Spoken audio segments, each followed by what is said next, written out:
또 하늘에 크고 이상한 다른 이적을 보매 일곱 천사가 일곱 재앙을 가졌으니 곧 마지막 재앙이라. 하나님의 진노가 이것으로 마치리로다. 또 내가 보니 불이 섞인 유리바다 같은 것이 있고 짐승과 그의 우상과 그의 이름의 수를 이기고 벗어난 자들이 유리바닷가에 서서 하나님의 검은고를 가지고 하나님의 종 모세의 노래 어린 양의 노래를 불러 이르되, 주 하나님 곧 전능하신 이시여, 하시는 일이 크고 놀라우시도다. 만국의 왕이시여, 주의 길이 의롭고 참되시도다. 주여, 누가 주의 이름을 두려워하지 아니하며 영화롭게 하지 아니하오리까? 오직 주만 거룩하시니이다. 주의 의로우신 일이 나타났음에 만국이 와서 주께 경배하리이다. 또 2일 후에 내가 보니 하늘의 증거 장막의 성전이 열리며 일곱 재앙을 가진 일곱 천사가 성전으로부터 나와 맑고 빛난 세마 보옷을 입고 가슴에 금띠를 띠고 내 생물 중 하나가 영원토록 살아계신 하나님의 진노를 가득히 담은 금 대접 일곱을 그 일곱 천사들에게 주니, 하나님의 영광과 능력으로 말미암아 성전에 연기가 가득 차매 일곱 천사의 일곱 재앙이 마치기까지는 성전에 능히 들어갈 자가 없더라. 여러분 반갑습니다. 오늘도 퀴트로 여는 기막힌 하루입니다. 본 말씀 요한계시록 15장 1절부터 8절의 말씀입니다. 지금 우리가 보고 있는 이 요한계시록은 미래의 어느 날을 위해 쓴 것이 아니라 오늘 지금 우리의 현실을 위해 쓴 것입니다. 자, 그런데 이 계시록이 우리에게 가르쳐주는 너무나 중요한 지혜가 하나 있습니다.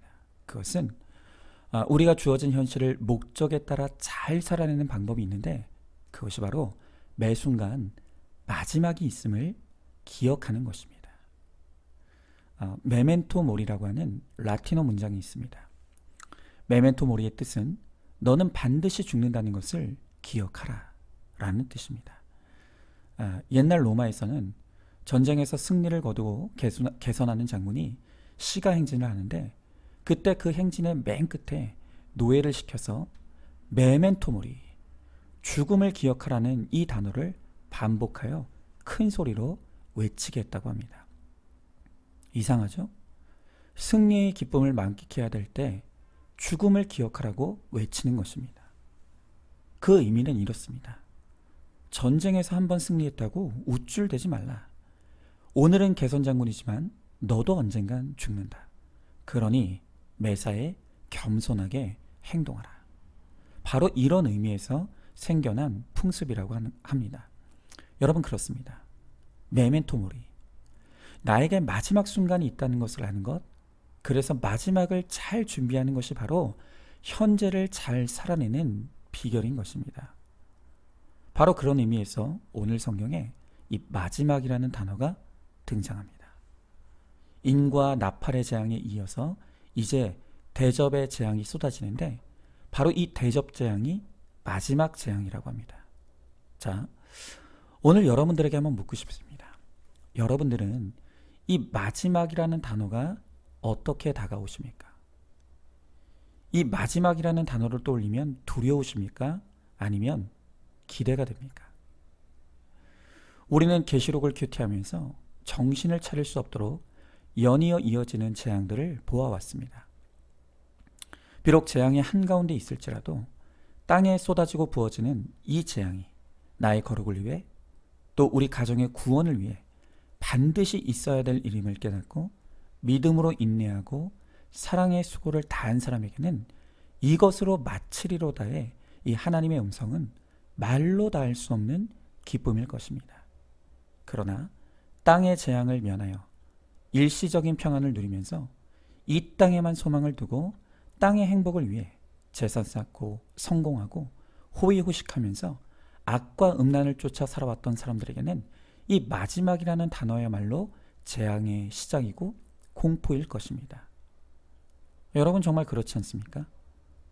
요즘 정말 부동산 투기가 열풍인데, 그 투기를 잘해서 몇십억짜리 아파트를 몇 개나 가지고 있는 사람들, 빛과 번쩍한 건물들을 소유한 그 건물주님들.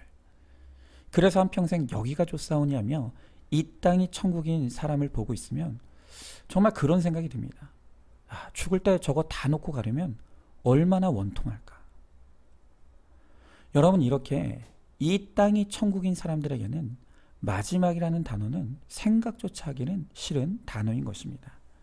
그러나 인생의 목적을 거룩에 두고 팔복을 나의 복으로 누리며 십자가의 길을 나의 길로 알고 구원의 사명을 감당하는 하나님의 사람들에게는 이 마지막이 두렵지 않습니다. 오히려 그들에게 마지막은 마침내 나의 본향에 입성하는 감격의 순간이고 모든 무거운 짐을 내려놓는 안식의 시작입니다. 그래서 구원받은 참된 성도들에게 이것으로 마치리로다의 하늘의 음성은 말할 수 없이 기쁜 소식인 것입니다. 여러분, 그렇기 때문에 이 마지막이라는 단어를 떠올릴 때 내가 느끼는 감정이 무엇인가를 잘 직면해 보면 지금 내가 현재를 믿음으로 잘 살아내고 있는지 아닌지를 대번에 알 수가 있는 것입니다. 자, 한번 질문해 보시죠.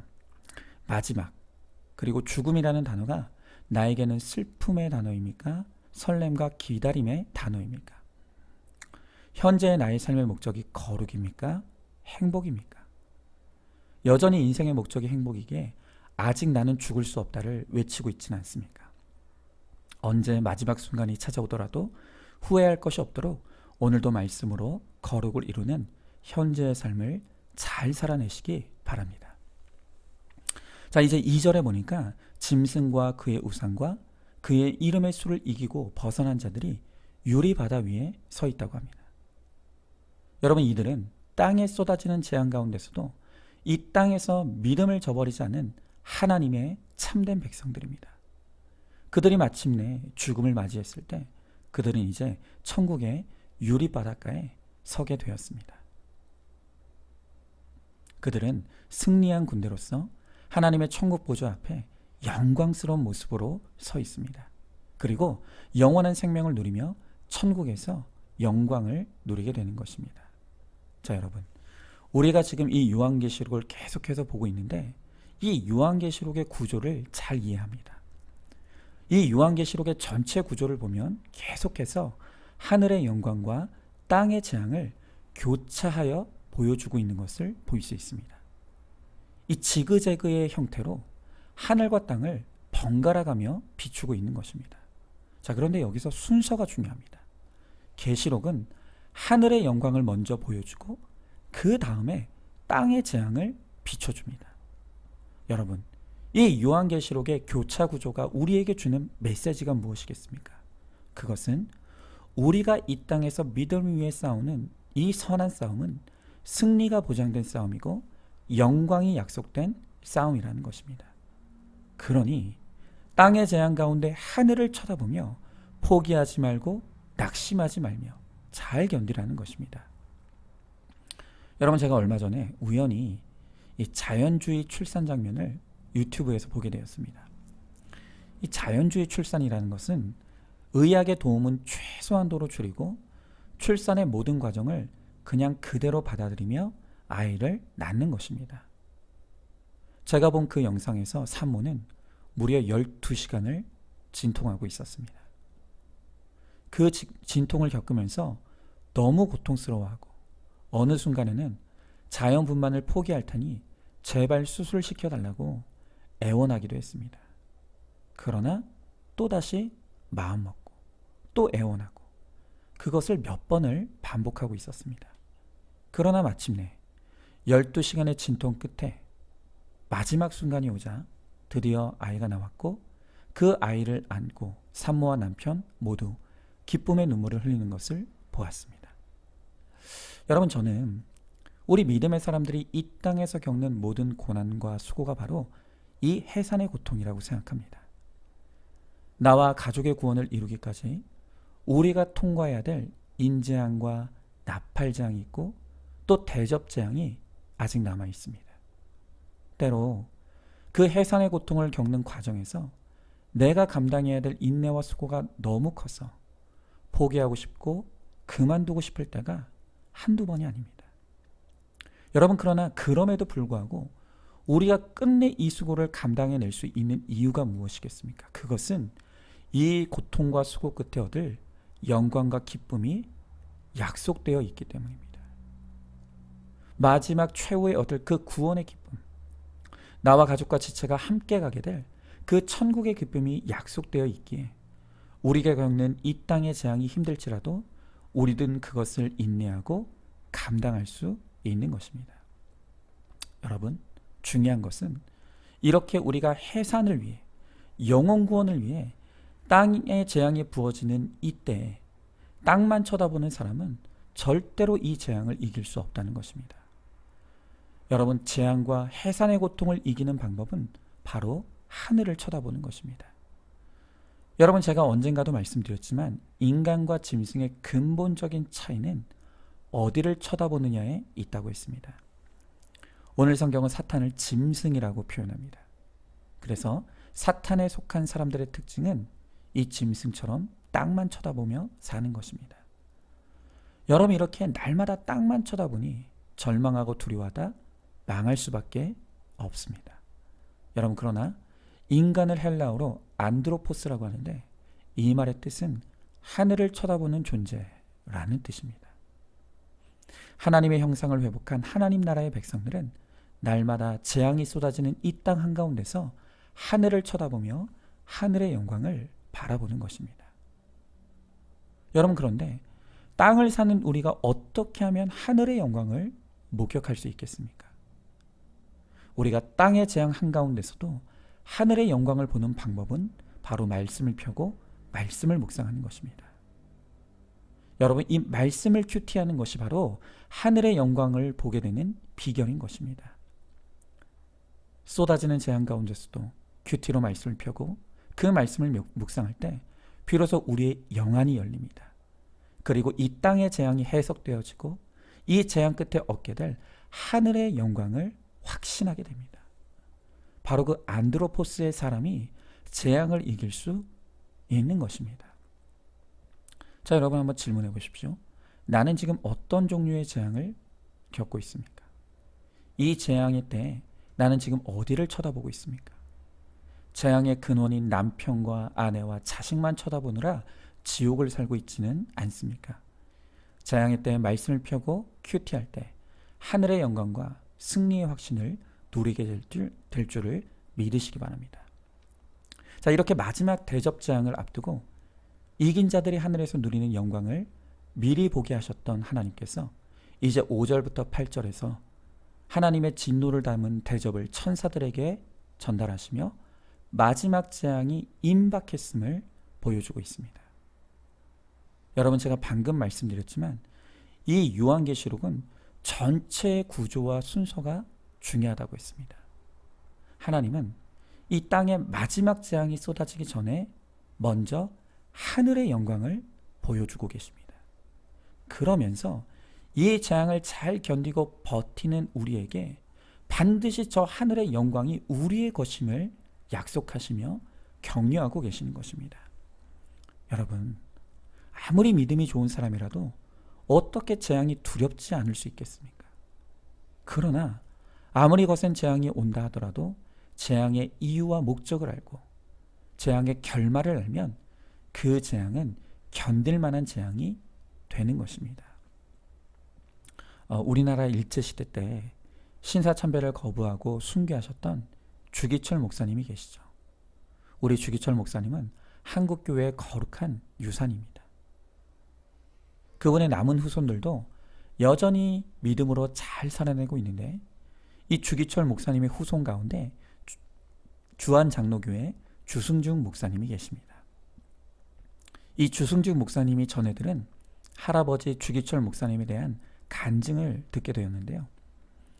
우리가 생각할 때는 그렇게 신사참배를 거부하고 순교까지 한 분이라면 뭔가 우리와는 다른 특별한 성정을 가진 분이라고 우리는 그렇게 생각할 수 있습니다. 그러나 사실은 이 주기철 목사님도 우리와 다를 바가 하나도 없는 연약하고 두려움이 많은 분이었다고 합니다. 한 번은 주기철 목사님이 감옥에 갇혀 모진 고문을 당하다가 잠깐 가석방이 되었다고 합니다. 그리고 집에 왔는데 이 주목사님을 위해서 밥 한 상을 차려주었다고 합니다. 그동안 감옥에서 제대로 끼니도 챙기지 못한 목사님이 그 밥상에 있는 밥을 허겁지겁 드셨습니다. 그런데 한창을 밥을 맛있게 먹고 있는데 변환간 일본 형사가 신발을 신은 채로 방문을 차고 들어오더니 주기철, 나와 다시 감옥 가자, 그러더랍니다. 그때 그 형사를 본 주목사님이 더 이상 밥을 먹지 못하고 숟가락을 든 손을 벌벌 떨었다고 합니다. 그리고는 갑자기 팔순 어머님이 계시는 방으로 도망치듯 달려가서 그 어머님 무릎 앞에 꿇고 이렇게 울며 말씀하셨다고 합니다. 어머님, 나 같은 약졸이 장기간의 고문을 견딜 수가 없습니다. 제가 중간에 변절할까봐 너무너무 두렵습니다. 어머님, 저를 위해 기도해 주십시오. 그 자리에서 팔순 노모와 이 주목사님이 서로를 부둥켜 안고 엉엉 울다가 그렇게 순사들에게 끌려가셨다고 합니다. 여러분, 그 대단해 보이는 주기철 목사님도 이렇게 땅의 재앙은 두려움이었고 견디기 힘든 고난이었습니다. 자, 그렇다면 이렇게 두려움에 떨었던 주 목사님이 어떻게 끝까지 믿음을 지키고 승리할 수 있었습니까? 다시 주 목사님이 갇히고 이후에 아내 사모님이 면회를 가셨다고 합니다. 원래는 면회를 안 시켜주는데 그날은 특별히 면회를 시켜 주었습니다. 그런데 주 목사님이 사모님을 보자마자 하시는 말씀이, 여보, 나 간밤에 주님 만났어, 그러시더랍니다. 그래서 어떻게 된 거냐고 물으니까 그간 2달을 잠을 안 재우면서 고문을 당한 후에 감방에 돌아와서 쓰러져 누워 있는데 누군가 부르기 시작합니다. 주기철. 처음에는 간수가 또 나를 부르나, 2달이나 괴롭히더니 또 나를 부르나 했는데 또 주기철. 그때부터 이상한 느낌이 들기 시작합니다.